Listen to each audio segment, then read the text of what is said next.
Hello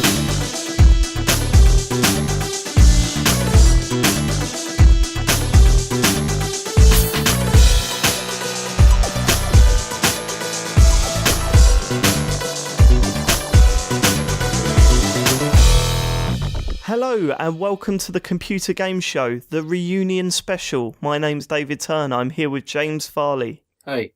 Matt Murray. Hey. And Sean Bell. Hello, I am a landowner. The team are back together for the first time. Do you know how long it's been? 2 weeks. Literally a month. Is it? Yeah, it's been a month because the 2 weeks you were off, Sean, the week before that, James was off. So it's just been fucking ages. It seems mad. So it's better be bloody good is all I'm saying. Because we have had some good guests on that could take any of your places. Not mine. I mean, I'm the main one. But like, not point on me either. These sort of background characters can be replaced is what I'm saying. Deadwood. So, Deadwood. No offence, James. So what have you missed, Sean? You've missed a lot. You missed... Man, what? The whole NX thing, I was so gutted to not be on that episode. Yeah, we were chatting about NX for ages. You missed all that. You missed the Matt completing that game, Life is Strange. Oh, you missed all that chat. Yeah, you missed the spoiler chat. Yeah. So do you think you made the right choices? Oh, wait, can we play that? Yeah, I'll bleep that out. Yeah, he did. Yeah. Whereas James did the opposite decision. That's right. Yeah, because he's a sociopath. He totally is, isn't he? It's totally undefendable. Just not bound by rules, Sean. I liked your reasoning behind it. Rules or logic. The game wanted me to do it, so I went no. He is seriously sitting there with his Rage t-shirt on, just moaning about queues, all sorts. I hate you, James. I hate you too, so it's all right. Are you still in Switzerland? Yeah. And it's not their national day today. There's no fireworks going on. I'm in a laundry room today, though. So it's... What are you doing in a laundry room? It's a long story. No, it's not a long story. I was hoping the answer to that was going to be, I'm doing my laundry. I was hoping it was going to be like the old Coke advert where like James is in like a white t-shirt and there's loads of like middle-aged women looking at him, but he's actually podcasting. Yeah, but they'll be throwing up constantly. James, why would they be throwing up? Because look at you. It's not nice, David. I'm not a nice person. Because you'll be podcasting in the laundromat, James. Why are you in the laundry room? Because it's the only place where I am at the moment which is quiet. It's What, in a hotel? You're in a hotel, right? I'm not in a hotel, no. I'm in in a relative's home. Right, okay. What I like about that sentence, that whole bit, is the fact that, like, I feel like he's already gone out of his way to just find somewhere quiet for himself, never mind for the show. James's safe place. It's true. No, it's actually true, because when I got here, because I've obviously brought my microphone with me, and I was like, I said to Chen straight away, I was like, where can I set this up? Because, you know, I need somewhere to do this. And, she wasn't impressed. But how do you it's a family with you, yeah. Is it your... cool. Is it your relatives, or is it Chen's? It's Chen's relatives. Right. But how do you explain that to them then? Because whenever I go around to see Joe's relatives, I always feel like a guest, and I've got to, be on best behaviour and all that sort of stuff. How do you walk into a bunch of relatives that you only get to see every so often and go, oh yeah, tonight, what have you got planned? Don't worry about that. I've got to find somewhere to talk to my friends over the internet about computer games. Like, I lie. I find it's easier to just lie. What was your lie? What did they all think you're doing? I'm looking at hardcore pornography. That's embarrassing. I didn't go for the porn option. I just went for the I'm working option. I'm working. Yeah. Okay. Could you imagine if someone walked past and heard what you're about to say over the next 2 hours because thought that was what you did for a job? Well, fortunately, they can't speak English, so it's fine. Can they not? No, of course not. Shit, how is your Chinese going on? Are you getting the hang of it now, are you? It's okay. Saying all sorts of words, are you, in Chinese? Give us a bit. Butor. Come on. Say, hello, my name is James and I'm podcasting. I don't want to do that. You got to do it. You got to do it. Come on. 你好，我的名字是 James. James, what? Okay, he totally made that up. He totally made all that up. That's racist. Right, hello, welcome back to the Computer Game Show. Been a while. We're looking forward to talking about computer games we've been playing. And I think we should probably start with an event. Hang on. Can we do a couple of notes from the last few episodes? Because I've not been here. Well, you've been writing notes down. No, it's just two things. Go One, did everyone like when Dave mysteriously remembered the name of Wheelman? That was as if he had no outside help whatsoever. I text Sean. Oh my god, that's how you found out? Yeah, of course it was. What the fuck else? I thought it was called Drive Man. I can't believe that. I was sitting there listening to it, and when he just suddenly goes like, "Oh yeah, it was Wheelman, by the way." He's like, "Oh, he's gonna credit me. He's gonna credit. He's not fucking crediting me." I can't believe that. Actually, I can. This is coming from Sean, who's been passing Chris Spann's opinion off as his own recently. So you could shut your fucking mouth.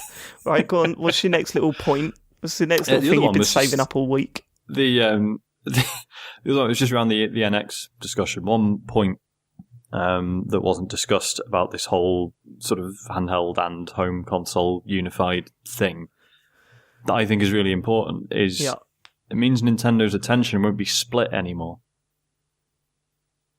Okay. So, surely this one format is going to have effectively like the library of a home console and a handheld. So there won't be that split anymore. Yeah, so they'll be releasing like 4 games rather than like for one machine rather than 2. Yeah, I think you're right, but I see a very different distinction. Well, I say that like I see mobile games or games that I want to play out and about as a totally different things to games that I want to play on my TV. Yeah. But saying that, like thinking back to the 3DS games that I've really enjoyed recently, that's not been the case. You know what I mean? So maybe you're right. Maybe if they focus their attention on one fucking console, we might actually get something with games on it. Yeah, I like that. My favourite bit was when James was defending it and said, "There are loads of great games. I've loved playing games on my Wii U recently. Name one." Yeah, anyway, Sue. There are lots of good games on it. So. There are, but when you compare them to the other main consoles, there's not. Do you know what I mean? No, because it depends on what you want to play. Good games. What was it? What was the last time a absolute smasher come out for the Wii U? Exactly right. The one thing we do have to bring up is, of course, Matt, we succeeded in our mission this week. It took them 2 weeks to actually officially address the situation, but McDonald's sent us a tweet, an official tweet confirming that yes, they used to take children into their fridges in the 90s. That wasn't their actual wording, but yes, basically they did that. So there we go. Tiny Temple was right. We did it. We got confirmation. So happy. Even today we had a tweet from someone going, "Oh, actually, 3 people told me today that they never did it." And I sort of bit my tongue because what I really wanted to do was just send a McDonald's official tweet and just go, "Sorry, mate, they're liars. You've got liars as friends." You're going to keep a little print out of the tweet, aren't you? And just keep it with you in your pocket. It's already framed, mate. It's up. I've actually got it printed out, same size as a massive comedy check. And I just walk outside people's houses if they look at me weird. Joe's been like, "Why have you replaced every picture of our son with a picture of this tweet?" And I'm like, "It's important." So thanks for clearing that up, McDonald's. Feel free to sponsor the show. Should we say $1 million an episode? That sounds about in their budget. Or 2. Any more mysteries that we need to solve? I'm there. I'm dedicated. I will not give up. I think there are a few. Maybe we could solve this one because someone said to me the other day, I can't remember who it was.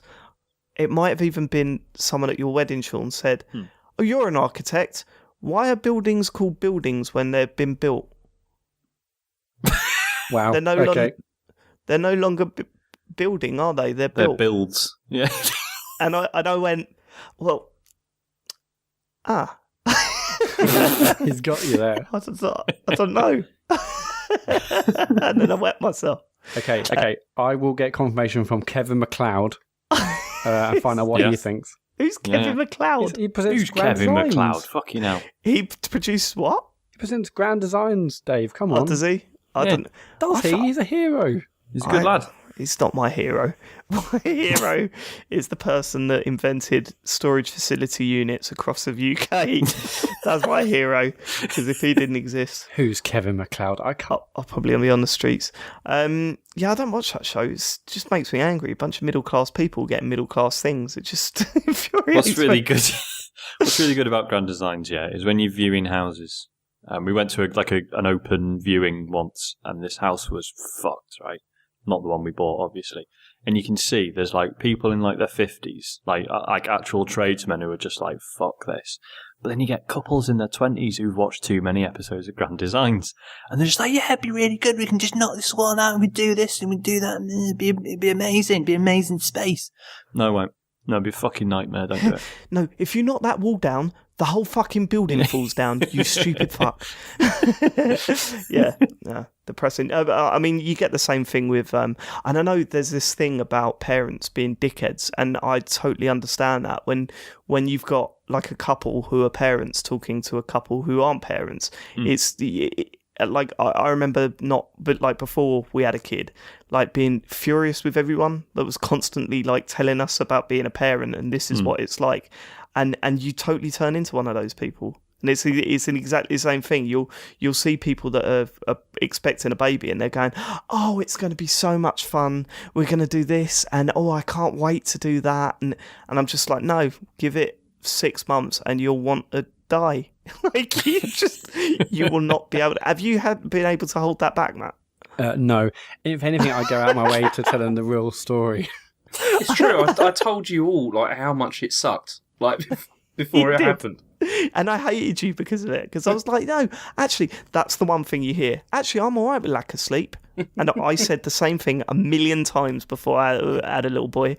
But about 6 months in with lack of sleep, didn't feel the same way. I didn't feel like I was coping quite as well as I used to when I had a couple of late nights during the week. You know what I mean? Fucking nightmare. Anyway, computer games. About a bit of news this week. Firstly, the No Man's Sky stuff. Has anyone actually been following this? What's been going on? Yeah, it's hilarious. Yeah, big so. Did you say it's hilarious? Yeah, I think it's really funny. What, the whole embargo stuff for reviews? It's not necessarily the embargo thing, just this massive day one patch that requires you to restart the game. I'm kind of split, because at first I was totally with you, right? Yeah. I think the reason they're putting behind it is that they've got an idea for the experience and they want people to experience it in a certain way, right? And at first I was going, yeah, if you get it early, you're not supposed to have it early. You shouldn't be able to play it early. That's how it goes, you know. And I like the idea that there was this sort of day one patch that would effectively wipe your save and you'd have to start again, and it introduced pretty much 80% of the game by the looks of the patch notes. What I'm kind of conflicted about, and I'm not settled on this point yet. I'm not like confident in my thoughts on it. But the whole you can't so the press haven't been able to get hold of early copies. Apparently the copies are being sent out today and tomorrow.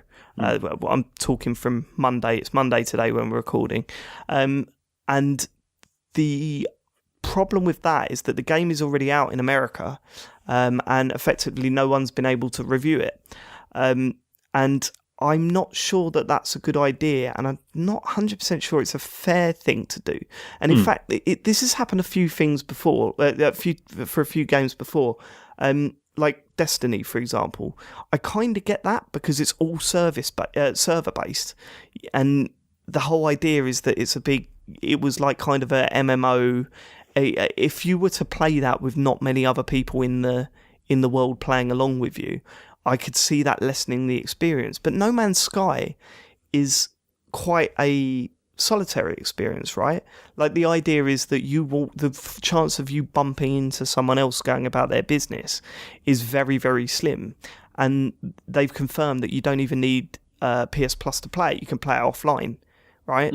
So I don't understand what was the reasoning behind them holding back from getting people to review, unless the game just wasn't ready yet. And if that's the case, then how much do consumers, because there are a lot of consumers, I certainly don't, and I know that you guys don't, but there are a lot of consumers that look to reviews as a buying guide, right? And to take that away from them, is that fair? Is that... I'm literally just asking the question and thinking out loud here. I don't know how I feel about this. I just think it's a bit strange. Yeah, I mean, just to clarify, the reason I thought this was funny is just because it got loads of internet piss babies really upset because and that's they always thought they good. were ace getting their early copy, and now basically it turns out 80% of the game's missing, as you said. Well, the best best thing like that was when people were getting pirated or leaked copies of Dark Souls, wasn't it? And then the developers were literally invading their games and killing them with like way over level characters. That was that's beautiful. But yeah, with this, I get why they don't want people to play it early. I'm not quite sure I'm on board with not like there not being reviews out for a product that they're already selling. Do you know what I mean? Yeah, I mean, you could argue, it's a bit of a stretch, but you could argue that maybe the press could just not rush the review and just take as much time as they need. But don't you think it's going to be the opposite? Means the game's out in the wild and people haven't got reviews to look to. But don't you think it's the opposite?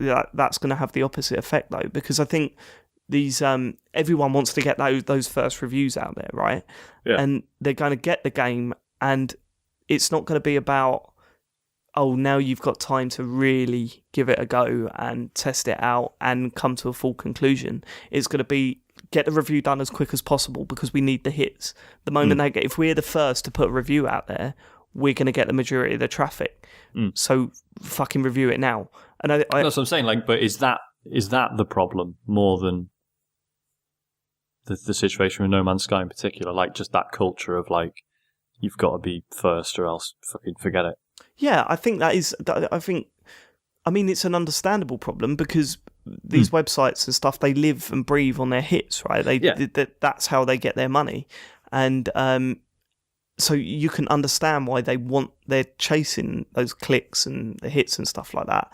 I don't think it's good for the consumer, really. And I think you look at I look at other games and the way they do it.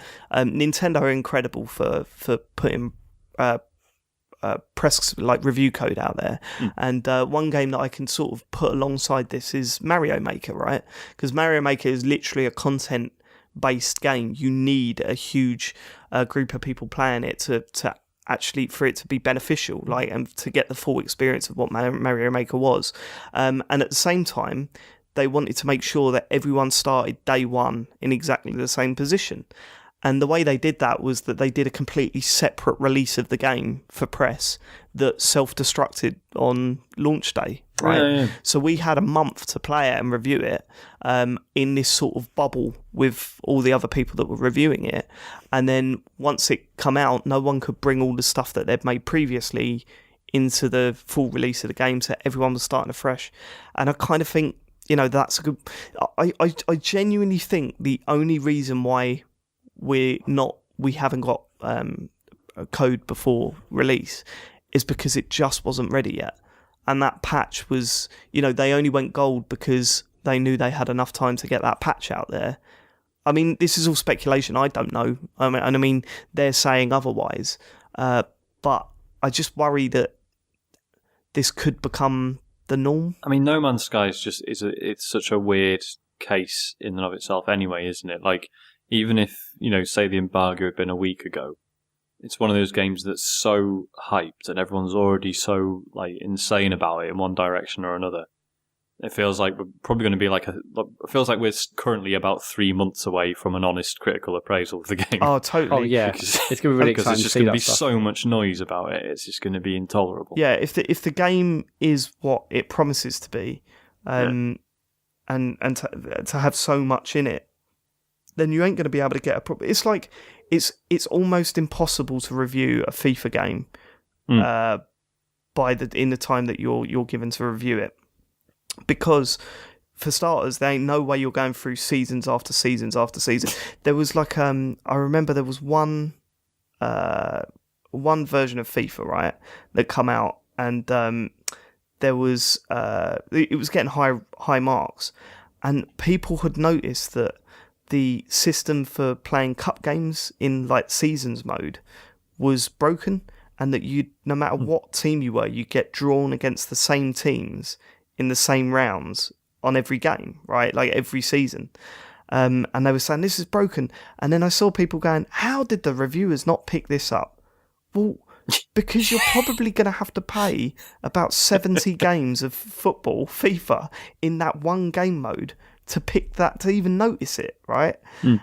So it's kind of like, how do you fucking review a game that you need to put in so many hours to fully sort of to get to grips with it and understand what's good about it and what's not? I mean, all you can do is play it for, say, 10 to 20 hours and sort of give your opinion on that.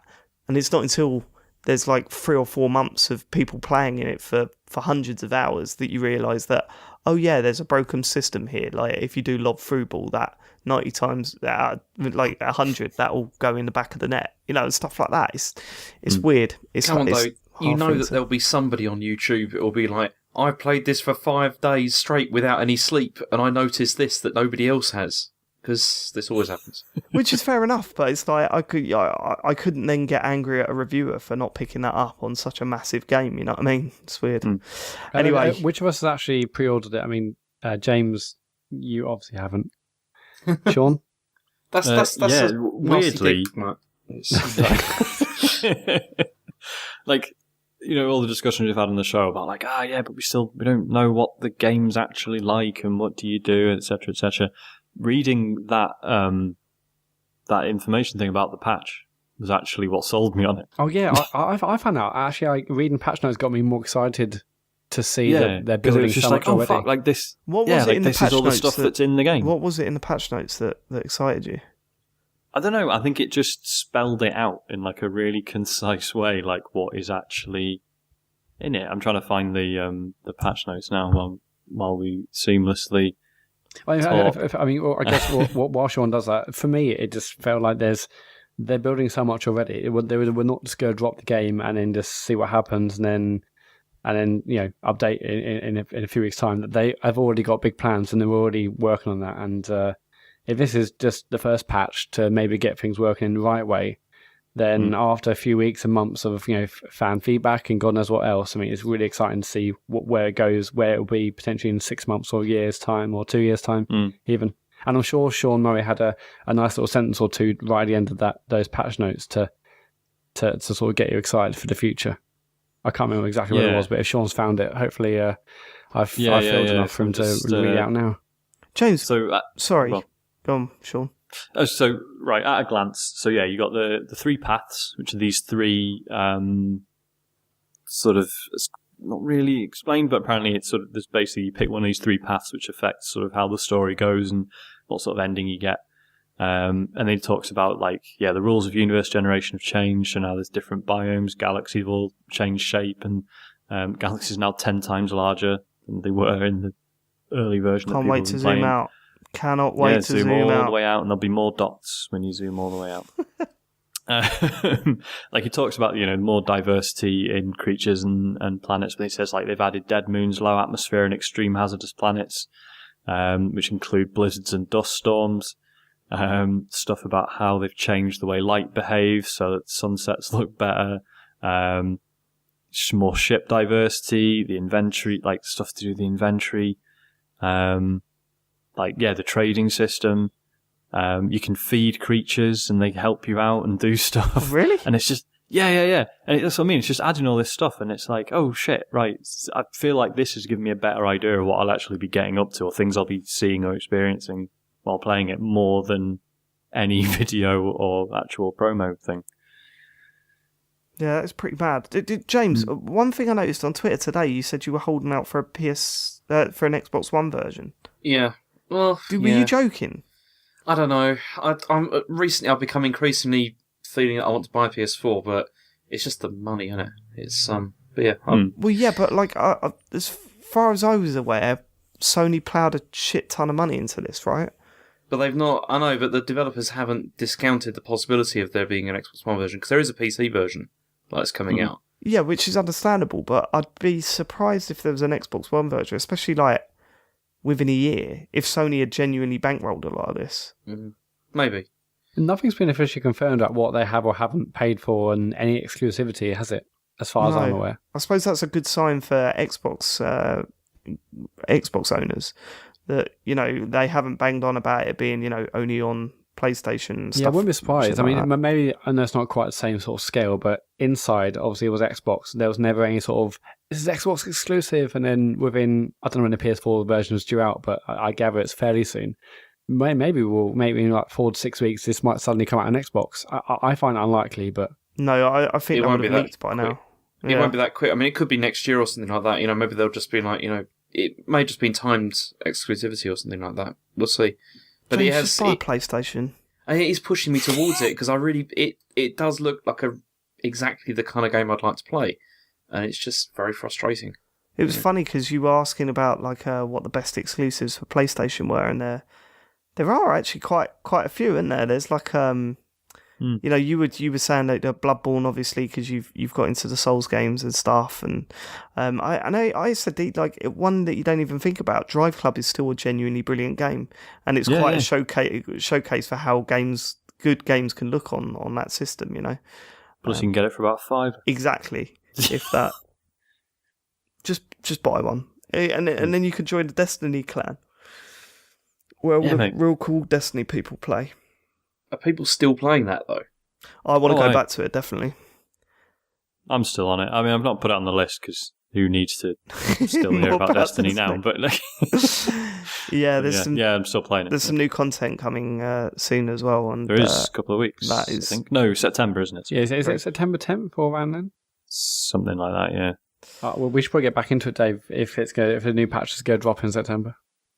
I'm so up for that. I'm properly ready to return. This is a weird thing with Destiny, because there's a new update on the horizon, and it's like, are you better off getting back in now and like prepping for it, or will it be that when the new stuff comes out, it'll just be like, bang, you're much closer to the maximum life? Yeah, everything's irrelevant. Start again. Yeah. They've done that a few times, haven't they? Really? Yeah, I'll get No Man's Sky on Wednesday, and then I'll finish that in 30 hours, and then straight on to Destiny. Right. Okay. What's this about? Some Metroid game. I'm assuming this is a James thing. It is a James thing. Yeah. It's Is this a lie then? Is this all bullshit? Okay. Surely you've heard of this though, like of this Metroid 2 remake that was released. Was it today or was it like a few days ago? What was it released? I've heard loads of people talking about it today. It's Windows PC. Like you can like download it. It's That's naughty, isn't it? Yeah, well, it's obviously, you know, it's a fan-made project. I mean, it's called AM2R. It's like another Metroid 2 remake. Yeah. And they've released, because it's a remake of the Game Boy game that came out like 25 years ago. This is like the anniversary. And it was available for a while, but now it's been like shut down, which you kind of, you know, you'd imagine that they would do that. But the buzz around it has been really good because it's a really good game. Like they've done a really good job with it. Right. Are you going to get it, James? And presumably, like, even though it's been shut down, like, it's on the internet, right? Oh, yeah, it's still available. You know? Yeah, that's a good thing. But I know I just think it's a shame, this kind of thing, because this is the kind of thing, you know, like with Sonic's a really bad example because it's Sonic, but you know, like they kind of got involved with the fan community to like, you know, put out the new one that is going to be out next year. It's a shame that Nintendo couldn't actually get behind something like this, because this would have been... Did you have to pay for it? No, it's free. Is that game available in any other... Like, is there a way to buy that game now? At any point? Only like the original Game Boy version. I kind of feel it was their property, innit? Like, what can you do? You want them to get behind it, but then... stopping people just doing loads of this shit in the future? No, I completely agree with that. Obviously, making something like this, they were probably going to get shut down. I was surprised. You see, what I don't understand is why these things don't get shut down much earlier into development. Like, they wait until it gets released, then shut it down. And it just seems... hold on. Surely you can't stop people from developing that. They have done with other games.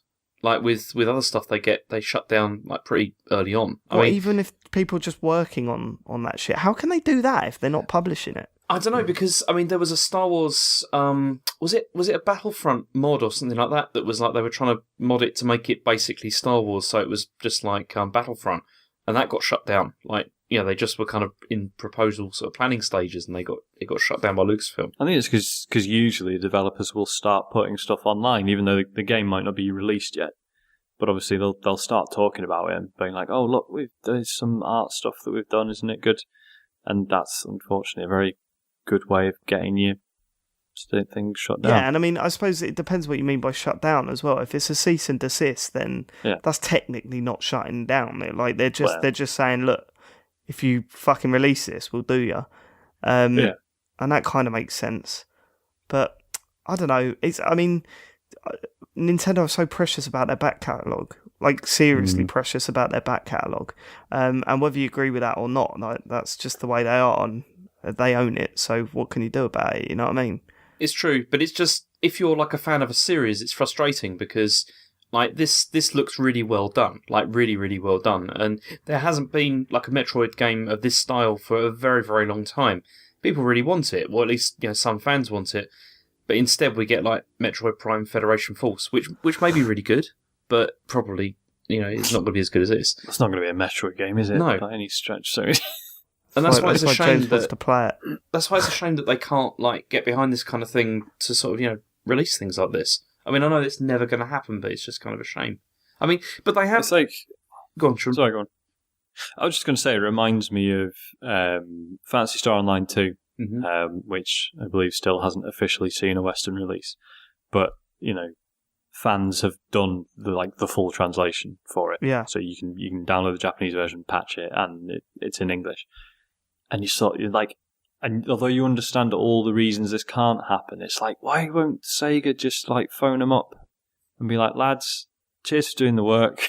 Here's some money. We're going to release it in the West. You see, they have Nintendo have done that, like with the Mother series, because like they most recently they released that one for the NES that was like Earthbound Beginnings, and it was like based on fan translations, and so they can do this. It's just they don't choose not to. It's a tough one, isn't it? And I mean, the thing that annoys me the most is that out of the 3 consoles, the one that I would love to see some proper HD remakes for is the Wii U. And I mean, the HD remakes, the remakes that we've seen, what was it, the 2 Zelda games on the 3DS and Wind Waker on the Wii U and Star Fox on the 3DS. They've been amazingly well done, like beautifully put together. Like I wished Nintendo did a lot more of that, if that makes sense.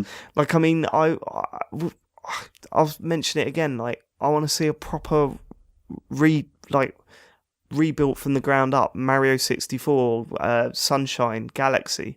You know what I mean? Not just here is that, because I was so tempted to buy Galaxy for the Wii U, and then I watched the trailer and I went, this kind of looks like shit on the here. What's it going to look like on my big TV now? You know what I mean? What? I mean, that's an old system, right?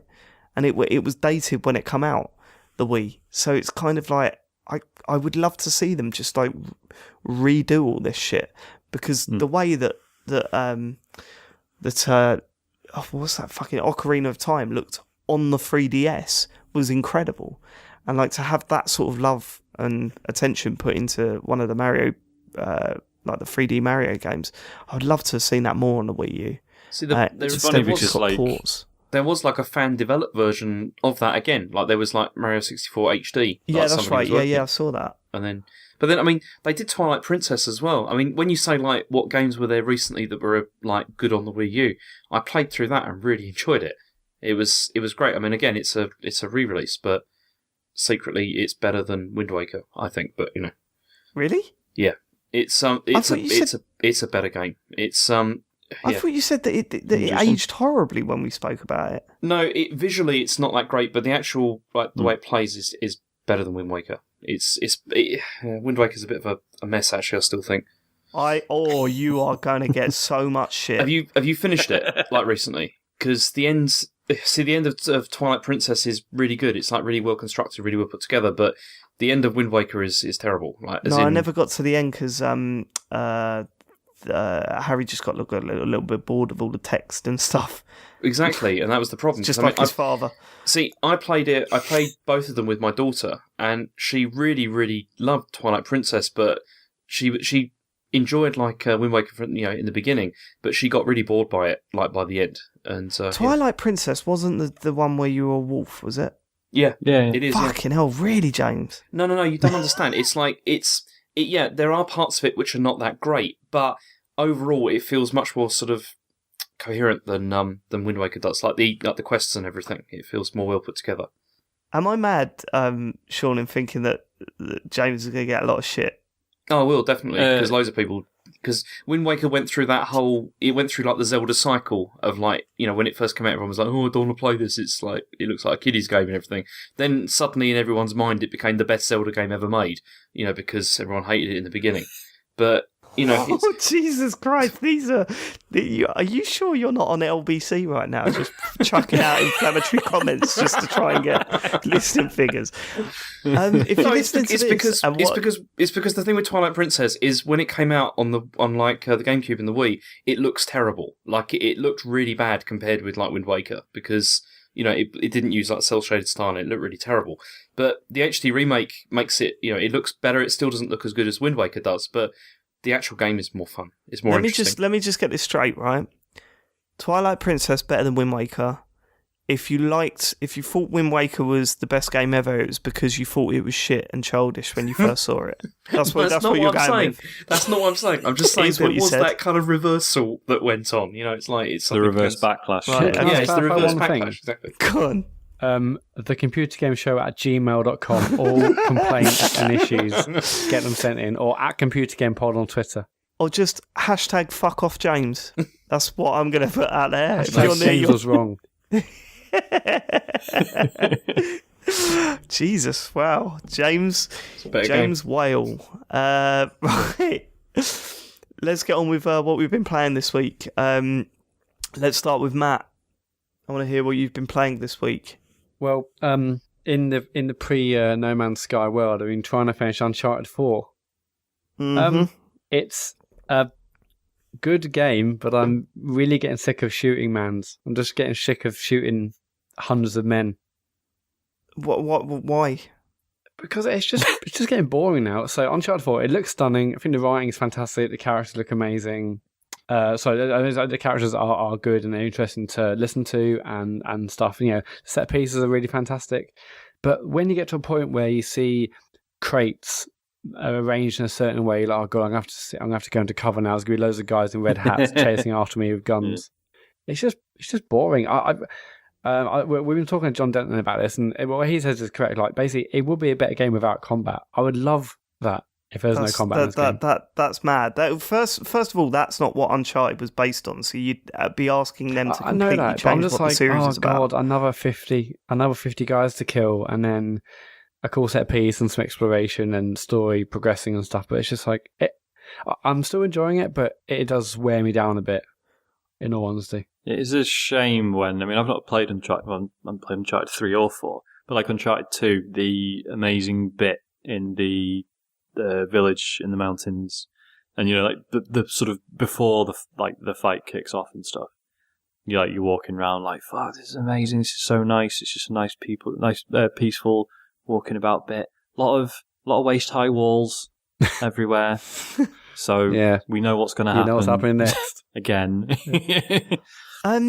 It's a weird one because I absolutely loved Uncharted 4. Oh yeah, so just before we go on, I haven't finished it. I'm up to chapter 18, so there's still 5 chapters to go just before anyone says that it gets amazing. I'm sure it may get better, but I haven't finished the game quite yet. Yeah, no, I think if you're disappointed with the I kind of get it. I didn't think the combat was the best thing that I don't think it was the best thing about the game.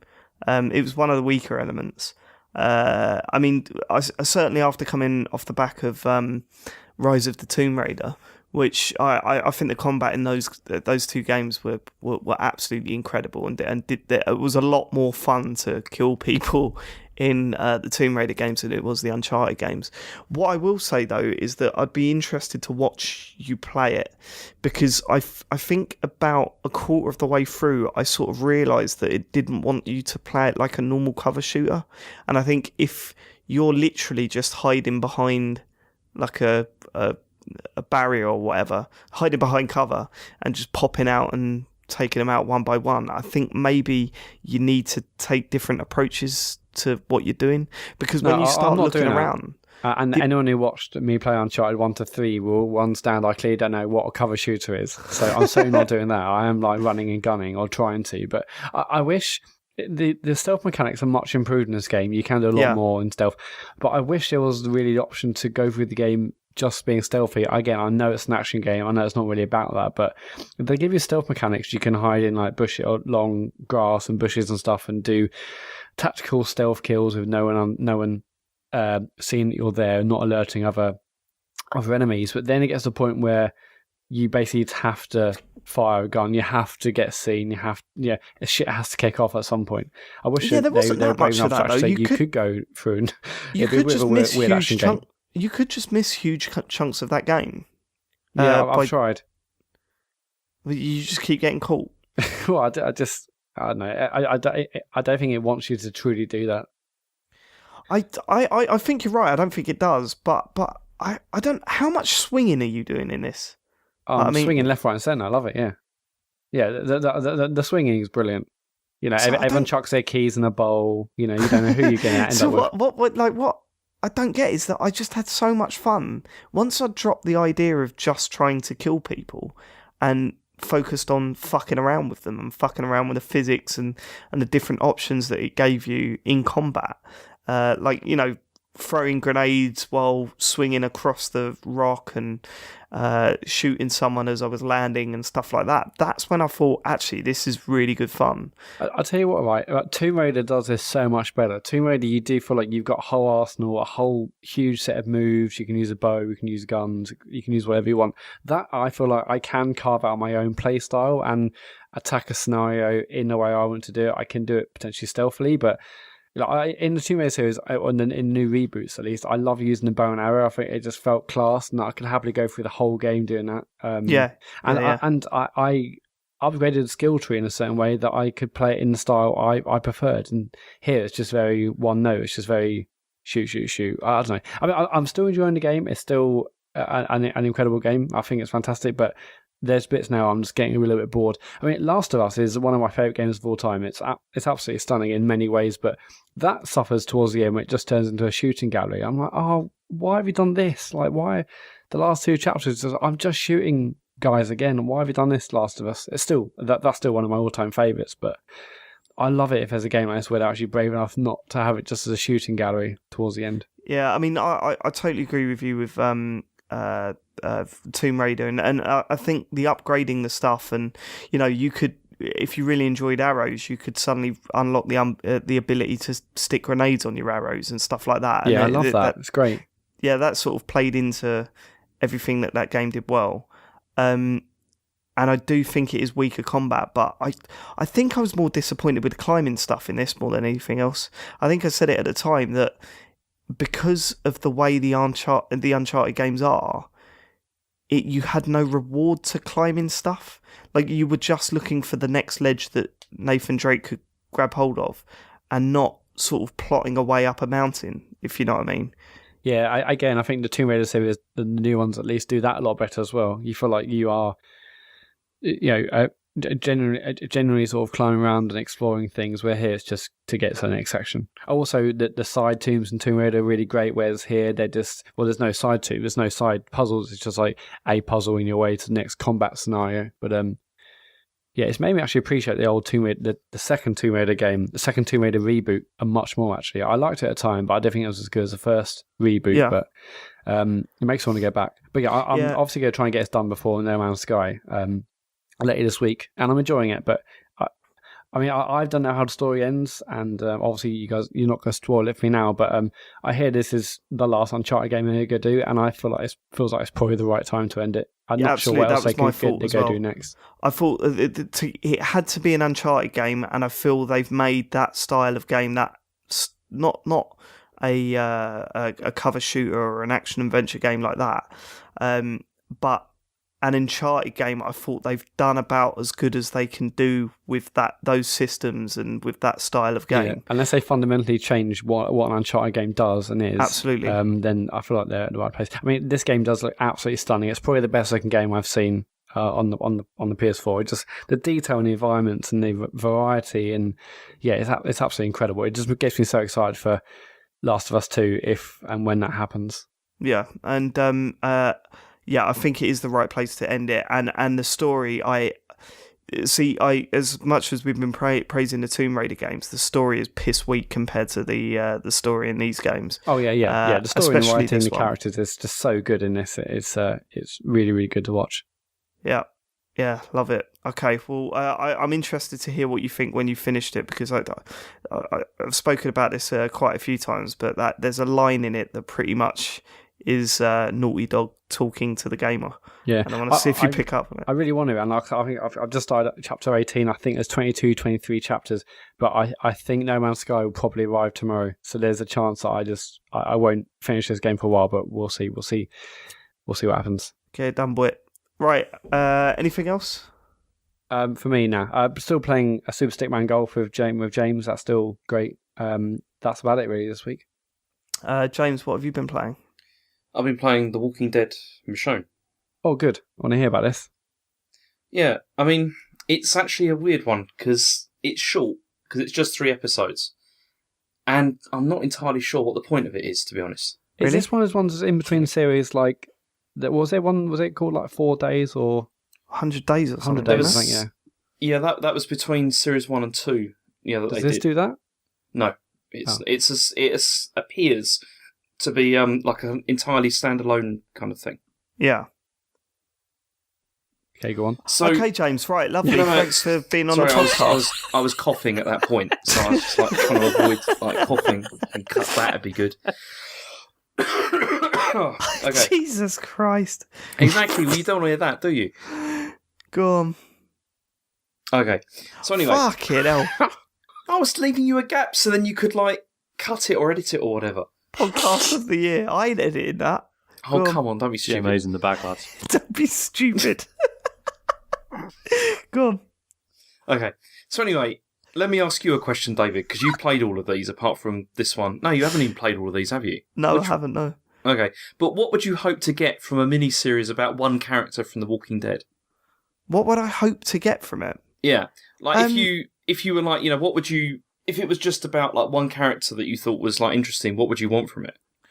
Well, I don't know, some sort of character progression, some sort of... I mean, with something as short like that, I'd want some sort of, I don't know, major twist or surprise. I'd want it to be experimental with what we expect.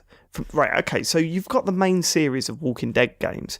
If they're doing a little side thing, I'd like to see it be experimental. Like, for example, the one that they did between Series 1 and 2, it was experimental because instead of long stories, it was tiny little stories with some sort of moral question at the end of each story. There was one where, do you save the guy that was a murderer, or do you save the guy that was convicted a rapist, I think it was, but he was denying that he did it. Like, so who do you save out of those two? And it was these very small, it was very experimental, and it didn't feel like anything from the main game. So I guess that's my answer. Yeah, I'd want it to experiment a little bit and not just go through the normal Telltale formula.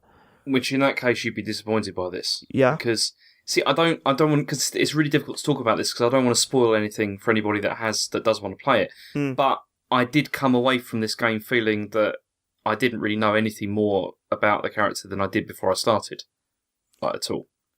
Right. So what does it follow? So I mean, obviously she's a character from the graphic novels and the TV show. Does it follow? Do you know which one it follows? Does it try and? I suppose they're quite similar characters in both, aren't they? Yeah, it's not made entirely clear, and also, I mean, basically, it appears that the story takes place like before she meets up with the rest of the group. Like it seems to be like not in the early days of like the outbreak, but like further along. which was, I mean, I fell out. I fell off of the TV show in the end. I sort of stopped watching it, but that was always a bit of a mystery in the books. Like, what did she get up to before she met everyone, right? Yeah. So it does follows this try and that. address that?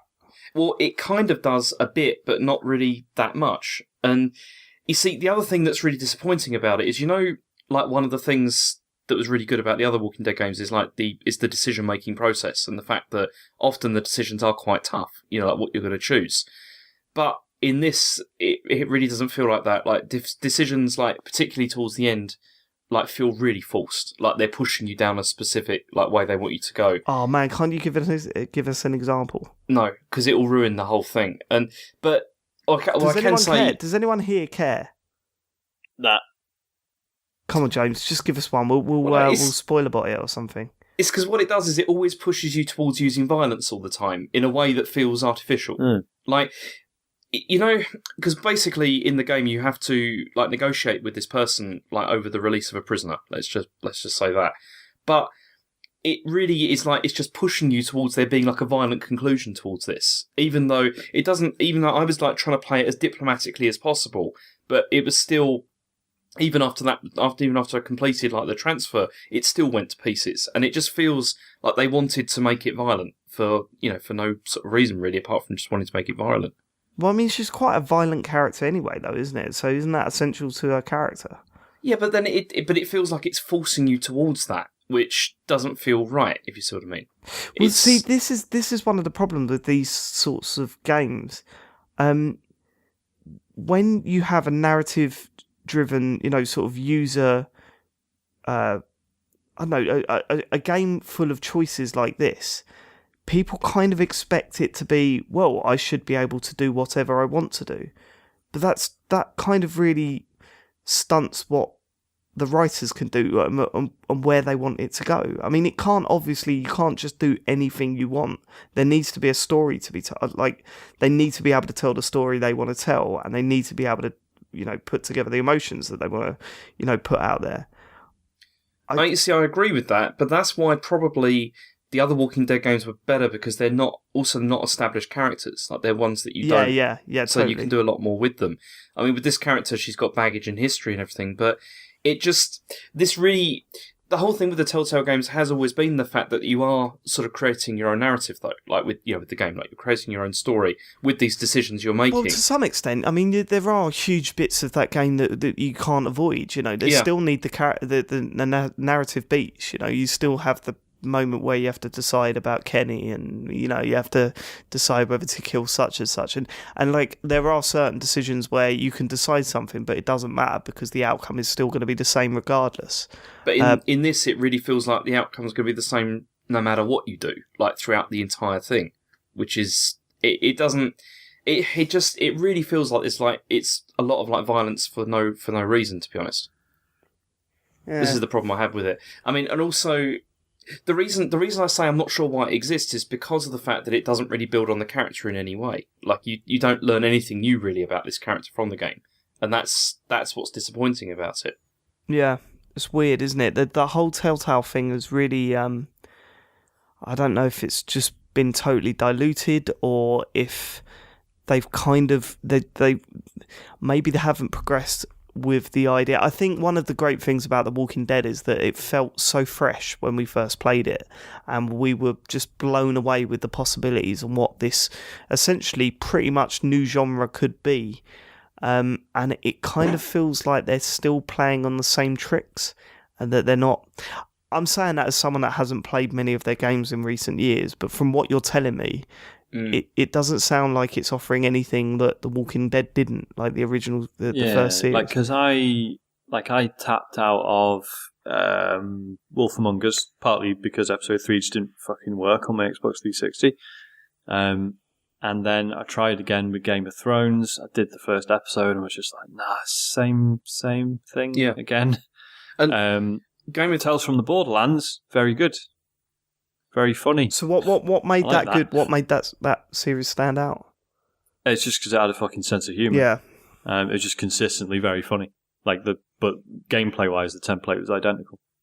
Well, more or less. I mean, there was 2 characters you switched between. That was nice, I guess. But even then, it wasn't like that in and of itself wasn't massively interesting. It was just the fact that it was really funny. I mean, this has also got the usual technical problems as well, which feel... How are they still getting away with that, man? I know. See, and that feels a lot less forgivable after like stuff like Life is Strange, because that didn't have these problems in anywhere near the same sort of ways. And Weird. Yeah, but these problems are clearly it's clearly technical. This isn't about the style of the game. This is clearly, that engine or how they're implementing the engine. I don't know. But it's been about 4 years now, and it's still a mess. Yeah. Aren't they introducing a new engine for the next Walking Dead series? Wasn't this supposed to be a new engine for this one? I'm sure I read something. I have no idea, but it looks identical. I mean, I played it on iOS, which is obviously not ideal. Yeah, does it? But I don't know. It's still a bit of a mess.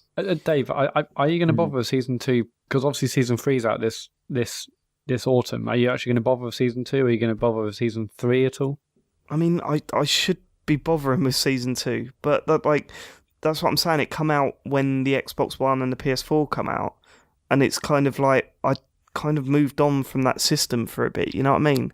And I found it hard to go back and play Xbox 360 games. And they're promising a way of carrying your saves over, right? Which I'm really excited for. So because it's been such a long time, though, does it really matter? I mean, you can play Season 2 on Xbox One or PS4 now, I think. So just do that. I know, but I mean, I got so invested in those characters. If they even remark on something that I didn't choose, it'll bug me.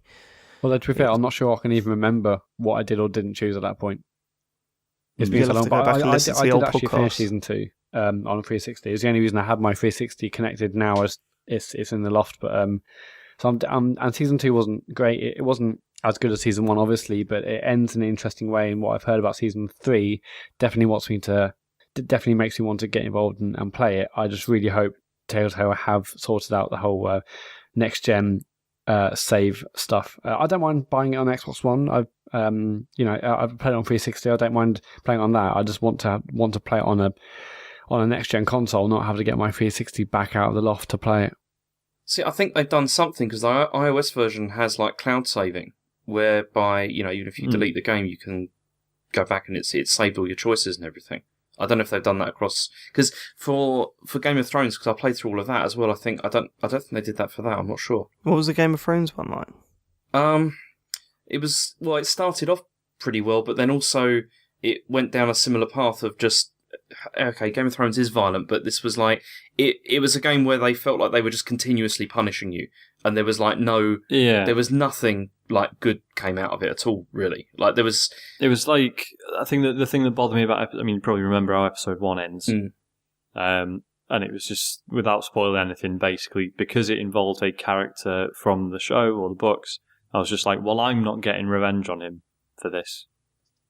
Yeah. So the whole pretty much because I played the entire thing and it was all like that. And it got to the point where, because like usually in like storytelling there'll be the point where, okay, you've been kicking the heroes for so long that they're gonna get back into it at some point, and it just never happens, and you just end up finishing it and just feeling like this was just like hours and hours of just torture for what? Yeah. And it's, I mean, obviously maybe that's making feels like it felt like fan fiction. Yeah, that was it's like someone who thinks they've watched a lot of Game of Thrones and they think they've observed how Game of Thrones should be written. It's like, well, it's just all the people you like dying all the time. There's got to be lots of death. There's got to be loads of twists and stuff like that. But then it's all got to be really depressing and everything. It's like, well, yeah, that's part of it, but there's more to it than that as well. And does it go off the beaten path from the TV show? Like, does it do things that would never happen in the? Well, it's still set like in the same universe, but it's not. It's completely different, mostly different characters with a few of the fan favourites stuck in as well. Weird. It's not bad. It's just not. I don't know. It's just not amazing. Shame. Right. Okay. That's enough Telltale for now. I tried out the new. Have you seen the new patch for the new content for Overwatch? Now, I know we've spoken about Overwatch quite a lot, and I'm not going to dwell on it too much, but they've introduced something that's really cool to tie in with the Olympic Games, where they've invented these new sort of game modes, and I believe there's going to be quite a few of them that they're going to roll through. Is that right, Sean? I've not had the internet for 2 weeks. Of course. Great. So the one that is currently available is a game mode called Lucio Ball, and it is essentially Rocket League, where it's 3 Lucios versus 3 Lucios, and he's got that force punch gun. You use that to boot the ball about, and it's fun once, I think, and then you stop playing it because you realise that it's not actually very good, and I don't think there was, it's not a main thrust of the game, and it obviously doesn't sour the main game in any way. It's just a bit lame, really. It's with Rocket League, because I've been playing that a hell of a lot the past couple of weeks. With Rocket League, you feel in full control of what you're doing with the ball. Even though, you may miss or things might not work out the way you want, you feel like you know what you're doing when you're approaching a ball and how you want to take on that situation. The physics are they're not as solid as they are in Rocket League, and sometimes you'll sort of hit the ball, but it does that thing that certain games do in terms of physics, where it doesn't quite calculate it right, and then the ball just like ping off in a different direction. It hasn't got the bounce of the ball that it does in Rocket League, so it kind of just feels slow and stilted and not as manic as it does in that, and it just slows the pace right the way down, and it's not really that much fun to play. As I said, I've played about 3 or 4 games of it, and I've enjoyed it, but I have no intention of going back. I just think that there's something in this sort of event-based stuff that even if 3 out of 5 games are shit, if they nail 2 of them, then it's going to be good, because it feels so different, obviously, to main Overwatch. That it feels like they could actually come up with some genius here. It's just this isn't it. So I'm going to keep my eye on it and see if any other game modes get introduced. And I'd be excited to see where they go with it. But for now, Lucio Ball just really doesn't work. Is this mode only available during this Summer Olympics period? I think so, because they're doing this thing. I mean, it's always been there, hasn't it, Sean? This sort of themed game modes that they've brought in. I think it was supposed to be more regular than it has been, but like they had one game mode where every time you died you switched to a new character and stuff like that, and I like the idea of that. I just haven't got into one of those game modes, because whenever we get together we go on to the basic matchmaking stuff. We haven't really even played competitive stuff yet, so they haven't done anything that's interested me enough to take me away from the main game, and I don't think they will. But if they manage to nail at least one game mode every few, then it's exciting, because it will mean that I'll keep looking. And if they're bringing sort of, I did not expect them to bring out something so different to the main game. That actually excites me a little bit, because it means they're going to be experimenting a lot. And I think with the characters they've got, they can really do something nice with it. And they've changed the menus, and they've changed the music when you load up and stuff like that. And it's just a nice touch, and it makes the game feel more alive and relevant than it has done for a little while, if you know what I mean. Don't get me wrong, it's still been a lot of fun, but it kind of felt like, okay, this is same old Overwatch now every time I've booted it up. But when I booted it up the other night, it was kind of like, whoa, they've changed things. That's really cool. Which is what games seem to be doing more and more now. Like even things like, as I say, Rocket League, you load that up and there's like new music and new little bits that they've added, and that game's been out for fucking ages, yet they're still bringing new stuff out. I mean, there's that news about the new Rocket League content coming next month, where they're introducing a game mode with power-ups in it.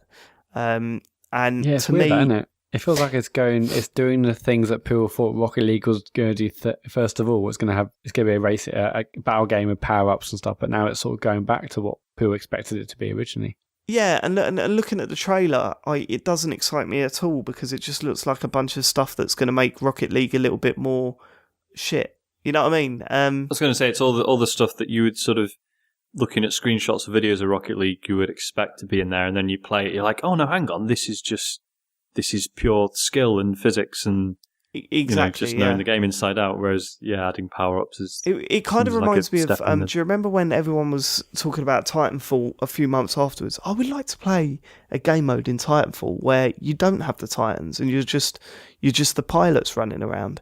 And then they gave it to you and you played it and you were like, this isn't very good.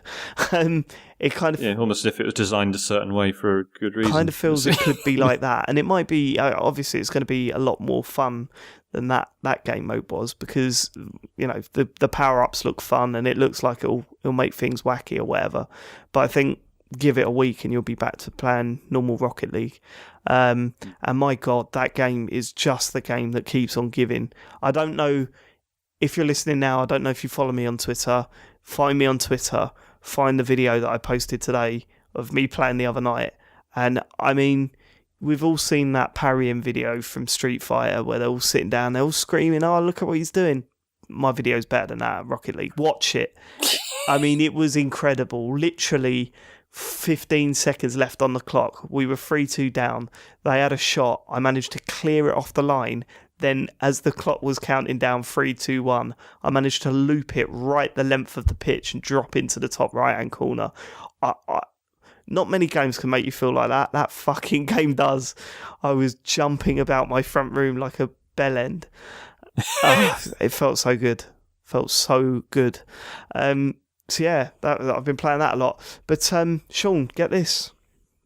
I've been playing a game this week that sees you travel across space and trading and shooting other spaceships, and it's all procedurally generated. It's all different every time. And guess what, Sean? What? That game isn't No Man's Sky. I've been playing Rebel Galaxy on. I mean, they've done this on purpose, haven't they? I don't understand it. Maybe I do. I don't know. It has made me a little bit more excited for No Man's Sky, because so I really was struggling with things to play this week, because I played since we last did a podcast. I did play another. I did the first mission in Metal Gear Solid. Stream that, and man, I can see why people love that so much. Obviously, very very early on, but I was like, okay, this is really good fun. And so I intend to carry on with that, but I'm just playing it a bit at a time. So I wanted something new to talk about, and I looked at the PS Plus games, and Rebel Galaxy was up there. And I played it for a bit, and then I went on the internet, and I was kind of like, I don't know the history about this game, so I'll do a bit of research.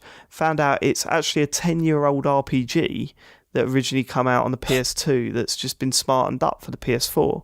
And I genuinely believed that until I went onto the YouTube and realised that I was looking for Rogue Galaxy, not Rebel Galaxy. And I was like, oh, this game plays a bit different. Realised I was thinking about the wrong game. It's smart. It's fun, but obviously cheap. It's really strange to have a game set in space, but you can't go up and down. That's bizarre. Oh, right. So it's just on like a 2D plane, plane, is it? You can go left and right and forward and backwards, but you can't go up and down. That feels very strange, especially when you're in dogfights and all the other enemies can go up and down. And you're kind of like, you want to chase them a bit, but you can't. You have to just turn around. Because it's kind of like the combat is mainly sort of naval stuff. It feels like, is that the correct term? Where you're like firing from each side rather than straight ahead. Right, yeah. You can switch to turrets, and when you switch to turrets, your AI will control the other weapons you've got on your ship and stuff like that. The combat feels a little bit labour intensive. It takes a while to fucking take down spaceships. I was going to say, I presume it's like, really sort of deliberate and slow. Yeah, and it's a bit confusing at first. And I think that gets better because you can upgrade everything. You can add new guns to your ship. The whole idea is that there's a main quest, but you can and in fact, this is the biggest problem I have with it. I wanted to kind of just follow the story and just get into that. I didn't really want to get lost too much. But the moment you do that, you'll hit a brick wall by like mission 3. where basically it gives you an indicator when you're heading towards a mission saying how hard it's going to be, like as these games do. And all of a sudden it was like mission 2, it said, okay, go here now and do this for me. And you go, okay. Then you look on your map and it said very hard. And I was like, that's a bit early, isn't it? And then I realised that what I had to do was just fly about a bit, do a few side missions with like you fly about and there'll be like what they call it, distress beacons and stuff like that. And if you go and check them out and do stuff like that, you earn money and then you can upgrade your ship. And then all of a sudden that mission will go down to medium or whatever, medium threat level, and it makes more sense. But it kind of just forces you to do stuff that you don't necessarily want to do because there's like huge walls, huge barriers and level caps that you need to get through to continue with the main quest. But other than that, it plays well. It looks gorgeous in places. Like the galaxy is really sort of bright and colourful, and it's massive. And when you get the hang of the dogfighting, it can actually be a lot of fun. And I managed to take down some huge spaceships that were well outside what I should be able to take down simply by just having a little bit of thought behind what I was doing. It's got some nice character stuff, although, you know, the characters are a little bit two-dimensional, but because this feels like a sort of a PSN game rather than a full release, you kind of overlook it a little bit and just take it for what it is. I'd say definitely download it and play it if you're excited for No Man's Sky, but you're not ready to buy it yet. Because I think, if anything, it will convince you that actually maybe you are ready for No Man's Sky. Because there's weird stuff like there's planets everywhere, but the moment you fly towards one, your ship will start taking damage because you're too close to it, and the atmosphere of the planet will destroy your ship and stuff like that. And there is part of me thinking, wouldn't it be fucking wicked to just like dive down there and sort of like fly about and stuff like that? And there's like docking stations that you do trading in and chat to characters or go to the bar and stuff like that and talk to the barman to get bounties and stuff like that. But all that happens is you fly up to the docking station and you hold X and then it brings up a menu and that's basically you docked. And you just kind of think, yeah, man, the freedom that No Man's Sky is promising is so much more appealing now that I've seen the other side of it. You know what I mean? The games that don't do that don't have the ability to do that shit. Maybe I'm more excited for No Man's Sky than I originally thought. But man, it's free on PS Plus at the moment.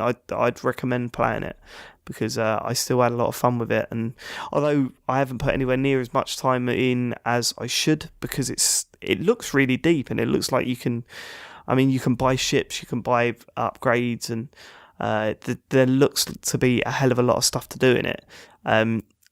I've enjoyed what I've played so far, and I think I will continue until No Man's Sky comes out, because I bet once you play No Man's Sky, this will feel so limited even. Yeah, I don't know. Have you didn't? Does anyone know much about this game when it came out? Because it came out last year. I think it's been around on PC for a bit. Yeah.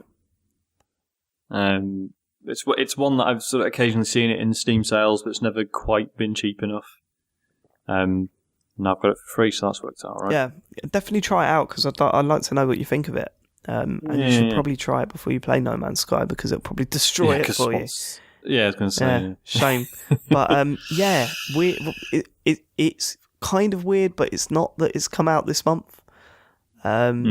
Because it's really similar sort of concepts, but obviously a lot more limited.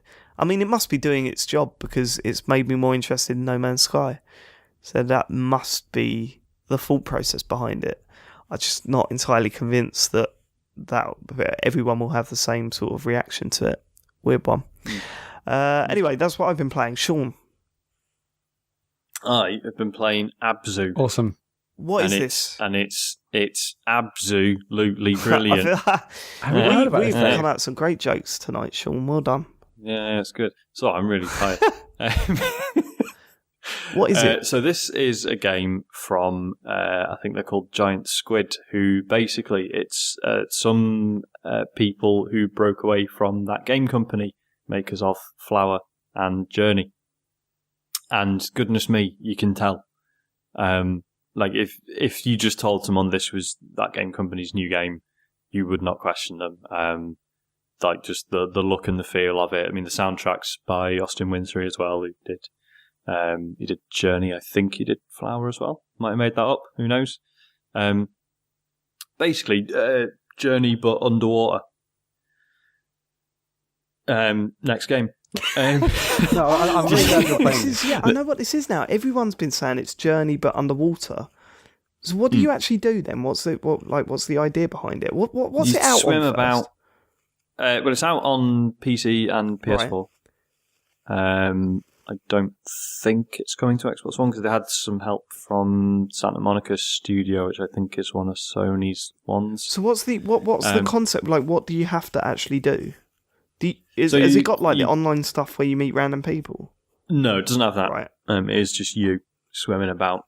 You're this guy who you swim around and you find there's like little things in the ground and you do a little action on them and fish come out.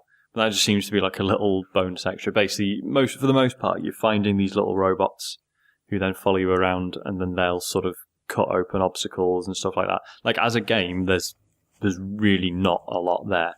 You do just swim about and it's nice and it looks amazing and the soundtrack's beautiful. And it's sort of like it is almost like it is so like it's lazy to just say like, oh, it's Journey but underwater, but it is like so similar, like almost to the point of parody at points. Like the structure of it is almost identical. Like, oh, here's the nice opening bit, and then here's a bit where it's like a bit fast and exciting, and then here's a bit where it's a bit perilous and nasty, and then here's a bit where it all goes wrong, and then here's a bit where you come back and it's amazing. And again, it does that game company's thing that I've always hated, where they make these games that are just really nice, and then they feel the need to put in a bit where actually you can not necessarily die, but it's just really unpleasant. There's like things that can hurt you.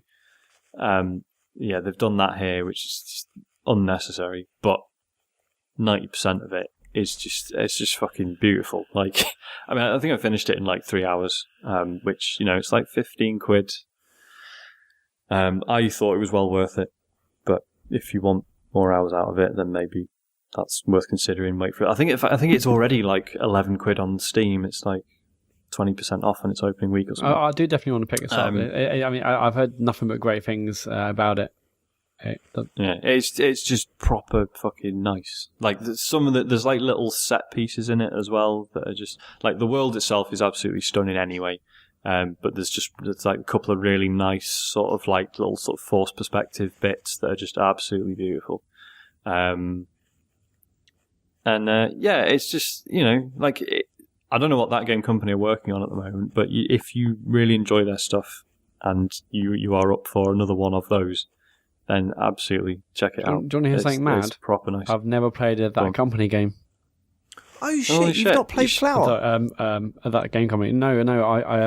I think I had a PS3 when Flower came out, but I never bothered, and then didn't play Journey because I don't think I had a PS3 then. I'm not sure what the crossover was, but never played any of their games. I think they are sort of games that I would absolutely love, actually. But Flower's incredible. Like I absolutely loved that game.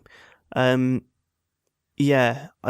blew me. I think I preferred that to Journey.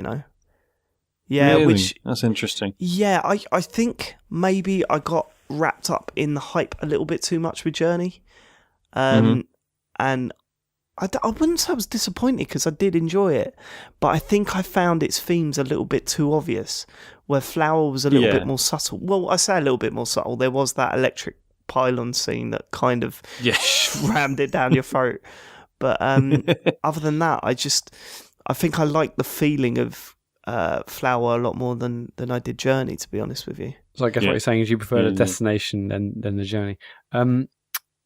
Sean, so Sean, you haven't played Inside yet? Do you know, I played a bit of Inside, but I'm not going to talk about it because I'm still... No, you're not. Because in the group chat we're in, he just... he did the most Sean thing ever. I don't get this. What is this about?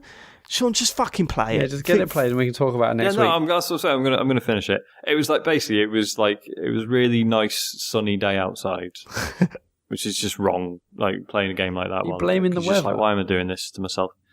I don't know. I think my head just wasn't in the right place for it, so I'm gonna carry on. Plus, I don't think I'm at like the really clever bits yet. Anyway, don't you read Sean's reviews, Matt? No, I wait. 9 times out of 10, they say it's raining outside. 10 out of 10. It was too sunny. It's too sunny. He's got. Do you know what I mean? Like when it's a nice day and you're playing a particularly miserable game, and it's just like I need to just stop this. He's got one of those glass screen TVs, and the sun comes through the curtains, and he can't see the screen properly. Can't fucking I had to turn the brightness up to full focus, and that was good. I've also been playing Out There Chronicles. Did any of you ever play Out There? Oh, what is that? Have you ever played FTL? What's FTL? Faster Than Light. Dave. Doesn't matter. Yeah. It's always been one of those games that I think I would enjoy if I played it, but you'd hate it. You think, really? Yeah, I think you'd hate it. Why is that?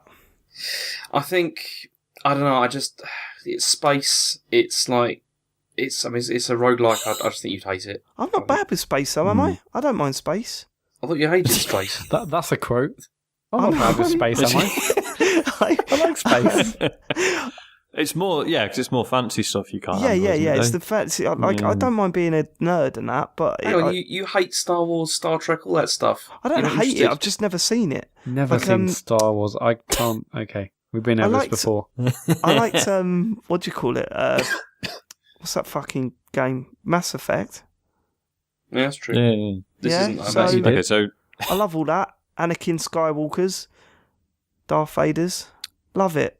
So Out There, the first one was it's sort of like a choose your own adventure thing for your phone, but it was all about. So you've like woken up out of cryostasis in the middle of nowhere and you're trying to get back to Earth, and it was all about like flying between these different planets. The reason I mentioned FTL is it's kind of like that, but without any of the combat. So it's pure like resource management and like, you know, you're using fuel every time you jump into a new system, and then it's like making sure you mine planets for certain resources and stuff like that. But there was like little story bits, and it was really good. Like the writing was sort of wonky, but it was just sort of flying around space and sort of, you know, doing this resource management stuff, but then getting in. There's like little sort of story moments, and there was all these like really sort of mad descriptions of like weird sort of cosmic shit that was going on around you, like sort of incomprehensible sort of phenomena. This Out There Chronicles is set in the same sort of universe, but it's like a much more straight-laced choose your own adventure game where you like, rather than just being you are just guy in a ship and there's not really any other characters. This is like you play as a character with a name and a past and a story, and it's really good. Sure. Really enjoying it. What's it on? It's on. I'm playing it on Android. I think it's Android now. It's not another PlayStation 4 exclusive then. No, okay. You'd be glad to hear. Just buy a fucking PlayStation, James. Jesus, it's like you're saying that you know. I don't know, that your wife's allergic, so you can't own one or something. We're not going to feel sorry for you that you can't play PS4 games when there's a simple solution, isn't there? Give me 250 quid and I'll buy one. No, just use your own money. Just buy one. You buy so much shit. That's not true. You do. Oh, I've got an Apple Watch. It tells me. Just buy a PlayStation. It's about the same price. What do you need an Apple Watch for? You don't fucking need one. That's the answer. Are you fucking moaning about it all day, every day on fucking interface? And then you're sitting there going, I can't afford a PlayStation. Hold on, what time is it? Oh. Exactly. I know what the time is in different places in the world right now. Fair play. I can also have a look and see how much exercise I haven't done today. Yeah, they're literally the most pointless person in the world to have an Apple Watch. It's not very nice. Again, So Out There Chronicles. Yeah. So although it is, for the most part, it's just pretty typical choose your own adventure thing, talking to people, getting into weird situations and stuff, it does like a little bit of the sort of like the resource management stuff in the original Out There, in that you'll be in a situation and be like, right, I've got 30 minutes to do such and such a thing. And like generally in these games, that's basically bollocks. Like it just says that to sort of do a bit of sort of artificial tension. And then like you'll pick an option to like say something to a character, and then it'll be like, right, 29 minutes, 27 minutes. And you're like, oh fuck, like I've got to think about what I'm doing. Or similarly, there's like a bit where you're floating out in space, and like every action you take is sort of reducing your oxygen a bit. And it's just really nicely done, and it's really cool. Like the character you play as is an absolute fucknut. Like he's mental. Like he's like you can mostly play him like diplomatically, but yeah, he's insane.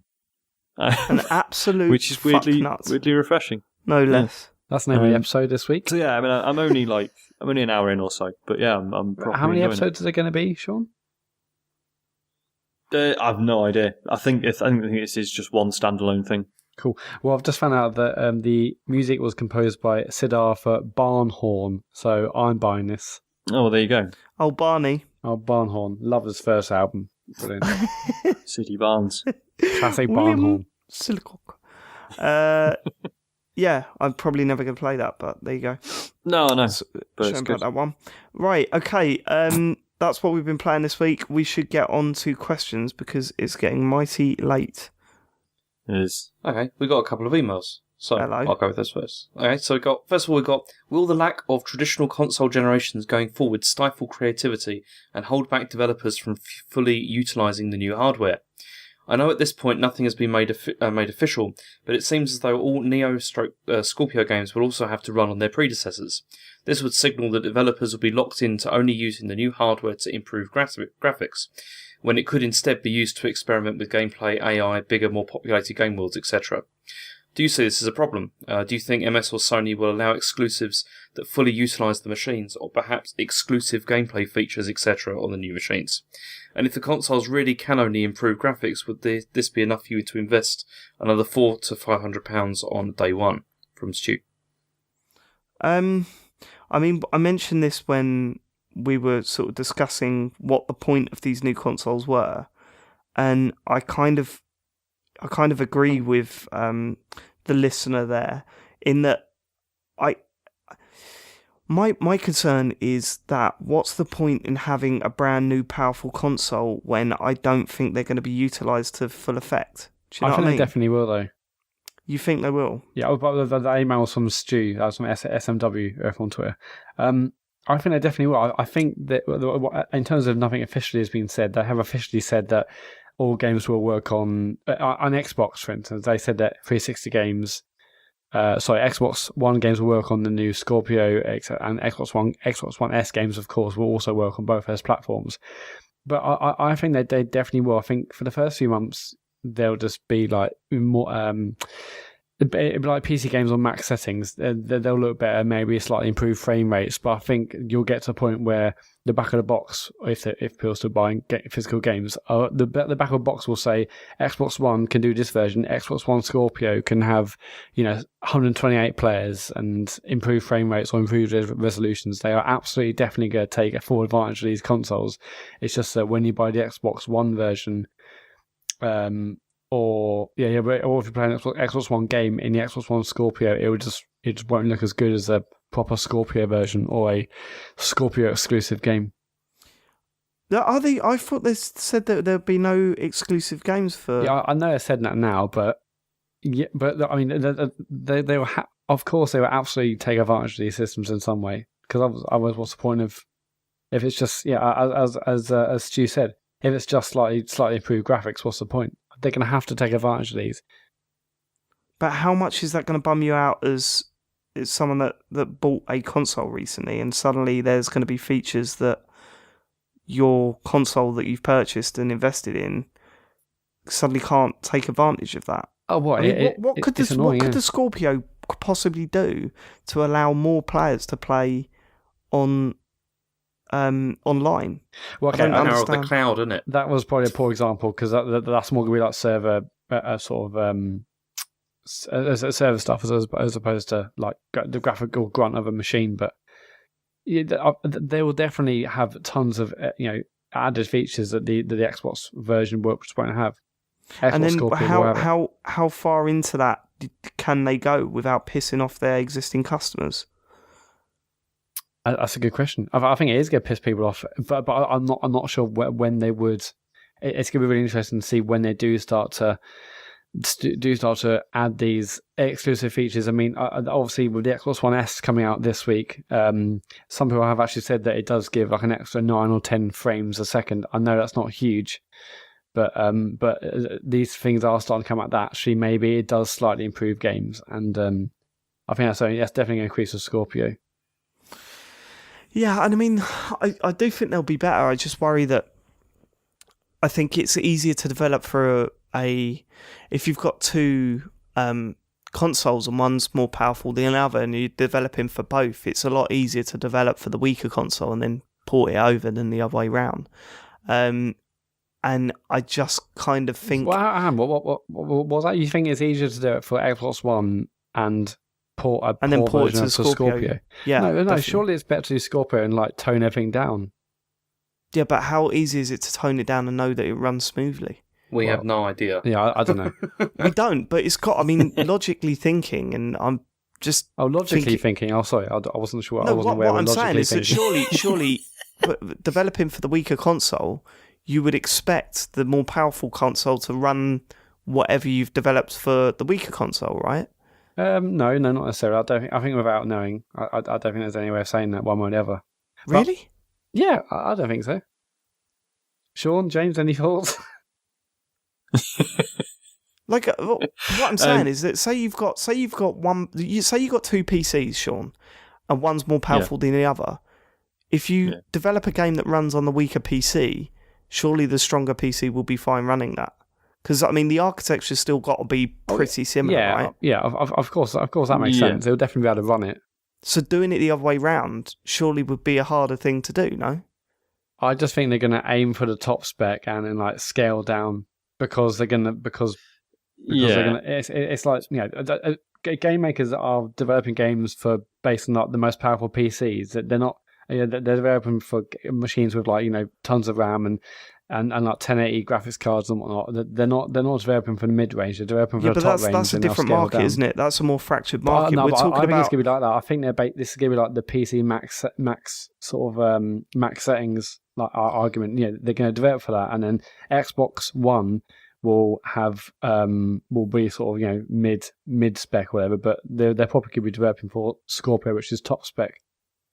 See, you kind of get that with this is like totally different, but with the 3DS as well, with like the 3DS and the new 3DS, because if you look at like Hyrule Warriors, that was clearly like wherever they developed that album was on like the new 3DS hardware because it runs terribly on the other one. I mean, as you said at the time, you were fucking well pissed off with that. Well, no, because I was playing it on the new hardware, and it was still bad. And I was just imagining how bad it would be on the old hardware. Oh right, okay.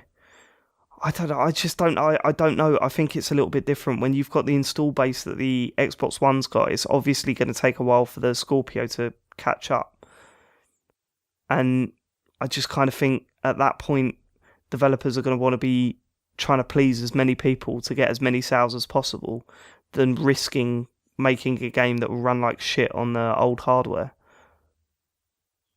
Yeah, exactly. It's just they're just going to be constantly juggling this thing of making the purchase of the newer console worthwhile whilst not pissing off people who haven't upgraded. It's weird, isn't it? Which is that's just something developers are going to have to feel out, and it's going to be a strange couple of years. It's already happening with Forza Horizon 3 is the first game that's going to have HDR properly on embedded within the game. It's going to be coded. It's going to be made with HDR in mind. The new Xbox has that, so we're not going to see it. So we're already missing out on some features. And you know, by all means, apparently HDR does look stunning on these games. Yeah, but that's I think that's slightly different. I mean, some of the stuff it's slightly different, but it's an example of how it's already happening. We'll have to see. I don't know. I don't think we'll officially have a good view of this until we see what it's like. We don't know which way they're going to go with it. We don't know how well Scorpio games are going to run. You know, games that have been developed for Scorpio are going to run on the current hardware. We're literally a year away from experiencing that. Yeah. I'm not as optimistic as you are, Matt, on this. Well, we can say that about Life, though, can't we? But speaking about the new consoles, the current rumor is that Neo will be announced on the 7th of September. So it potentially within a month's time. When do you reckon it'll be out by? That's the weird thing, because all the rumors have been that it'll be out before Christmas this year. I mean, if that's the case, is it going to be a Scorpio-like upgrade, or the rumored Scorpio upgrade, or is it going to be like a 4K HDR PS4, maybe slightly redesigned model? What's that? Like a Xbox S update. I feel like if it's out this year, you've got to imagine it's more of an S upgrade rather than like a fully fledged huge thing. See, am I the only person that's like really kind of happy with this direction, like with this sort of incremental updates thing? Because I quite like it. Why? I don't know how I feel about it. It's like I say, I feel like we need a few years to sort of see how this is going to pan out. Like, I understand what Stu's saying about the, will it hold back developers from fully utilising the new hardware? Because as we all know, you see the best stuff on a console after 10 years or whatever. But if we're just getting like a, hardware refresh every sort of 3-4 years, something like that, surely the end result is that games are just going to keep looking better and being more complex anyway. Yeah, but are we going to get a moment like when you first booted up GTA 5 on your Xbox 360 that was 8 years old at the time, and you're sitting there going, how? How is this possible? Yeah, or, like Shadow of the Colossus on the PS2 or whatever. Just like, this shouldn't be happening. Yeah. But then does that matter? I was going to say, what's the benefit of that? Is the benefit just it's a good-looking game, or it's a big jump? If we're constantly seeing improvements, it's going to look good regardless. Yeah. Being a huge jump. Yeah, you're right. Yeah. Weird. Anyway, there was a follow-up email to that, wasn't there? Nope. Oh, right. Okay, I thought you emailed again. Sorry, I was busy at work today. Well, next question. Okay, we got to the panel. If the computer game show Kane and Rince, Chat Very Good, and Midnight Resistance hosts were to have a fight, who would be crowned the hardest podcast? This fight will be a no-holds-barred brawl, with no weapons and no kicks to the bollocks. Any other tactics are permitted, including psychological warfare to distract or enrage your opponents. Note, you can't use John Denton just because he's been a guest. We all know he'd wipe the floor with everyone. He would. The podcast can only use their regular hosts in the fight. Also, Sean has to choose who he's going to represent. Sean, who are you representing in this fight? Well, we've been through this. I'd have to represent Right, Midnight well then Resistance. we win. No, right, well, hang on, right. So, the thing with Midnight Resistance is obviously we've lost Andy, and that's a blow. But we've gained Chris, so maybe. Chat Very Good only get out of bed once a month, so forget that. Forget that. Chat Very Good. I mean, great podcast. I could beat the shit out of all of them.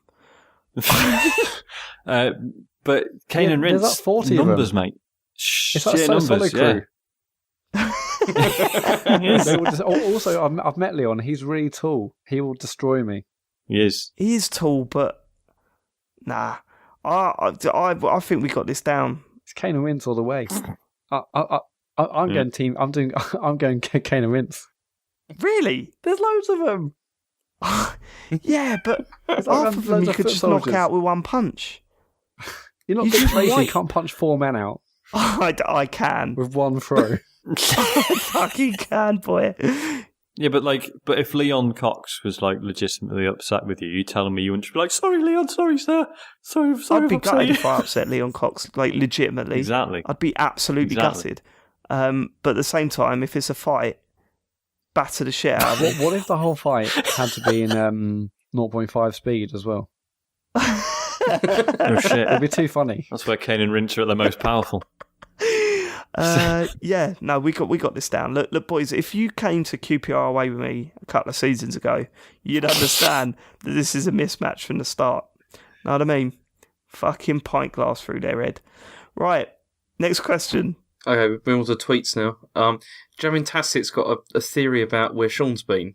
He was just wondering if you were missing because Tranmere Rovers under-21s have been playing recently.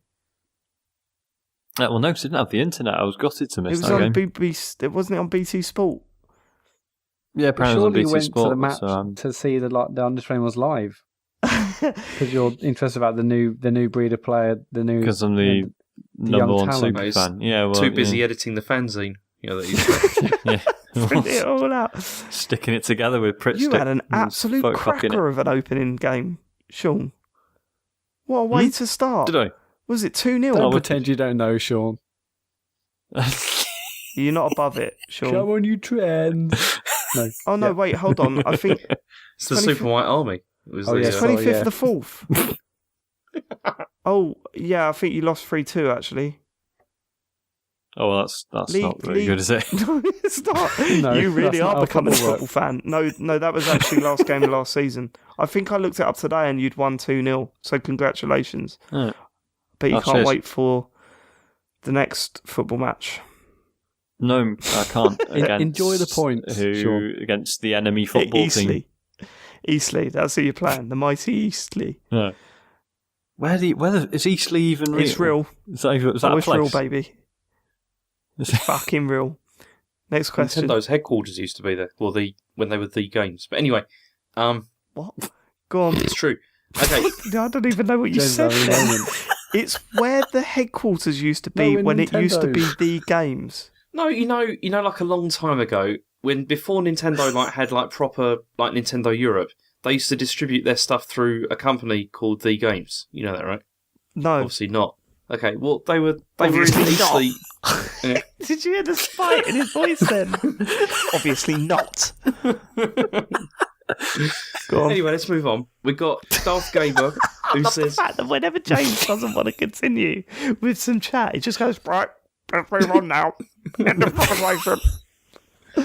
Go on. Darth Gamer says, if each of the hosts of the podcast were a game, which game would they be and why? Good question. Matt would be what's a really stupidly happy all the time game? Also, what's the most cynical game you've ever played, Sean? What is it?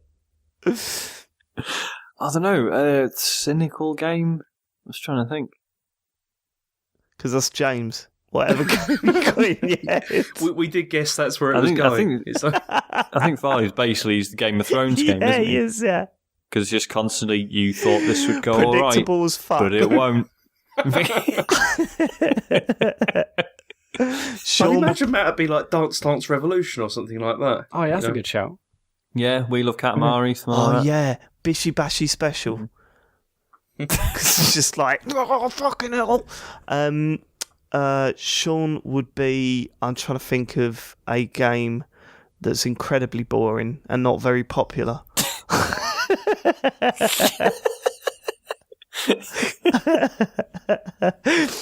I know, F1 2016. Not played it. Yes. But that's Sean. Just very straight down the line. I think with Dave mysteriously still keeps putting out new releases. No one really knows why. Just about does the job. Me, I'd be Titanfall, wouldn't I? Conker's Bad Fur Day. That's a better sweary, thinks it's cool. Yeah. State of emergency. Really, it's just obvious poo jokes. Yeah. Yeah, good shout. Fair. I'm happy with that. Next question. Okay, so Brown Bullet says, in light of Chet's gaming preferences in the last episode, do you think single-player gaming will be a thing of the past?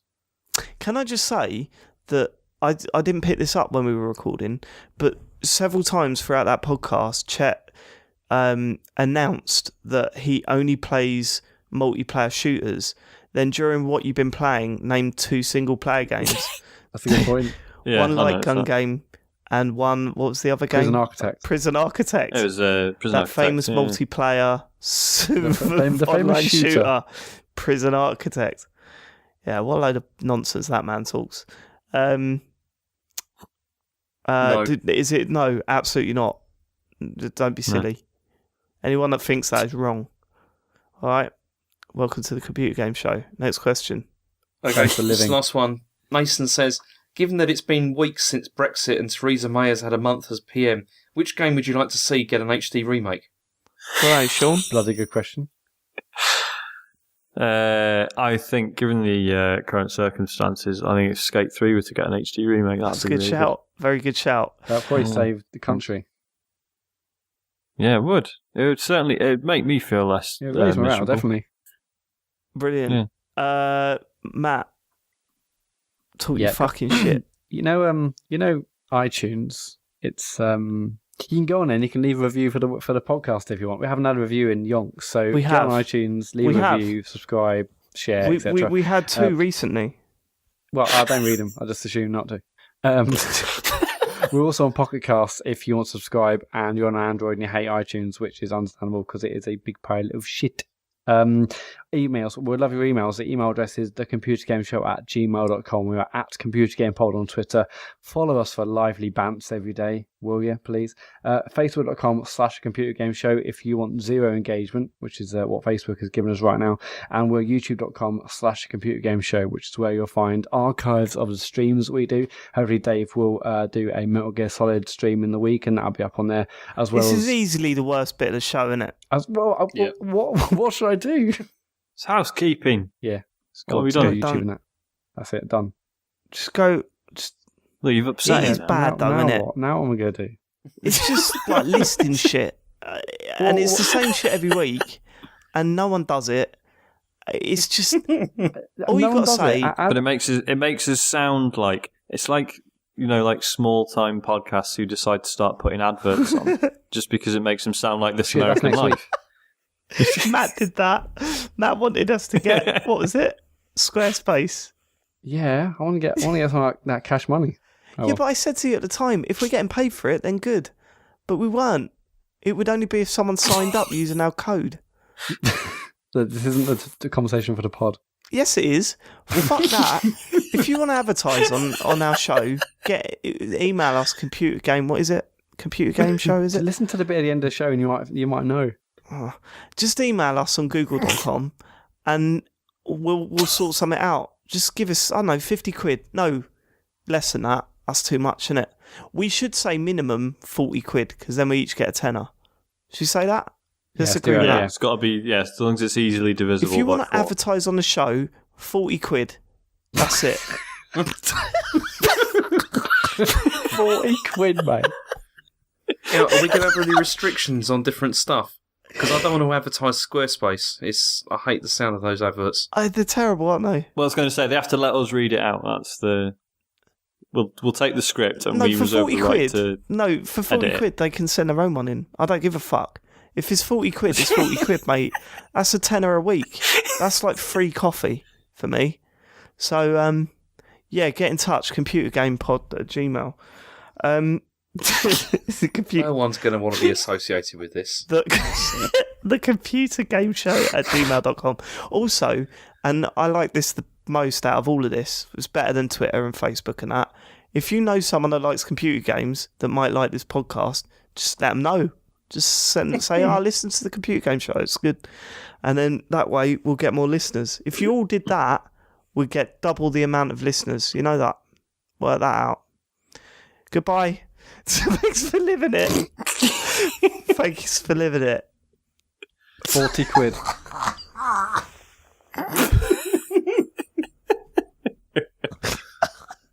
What was that? Total disaster at the end.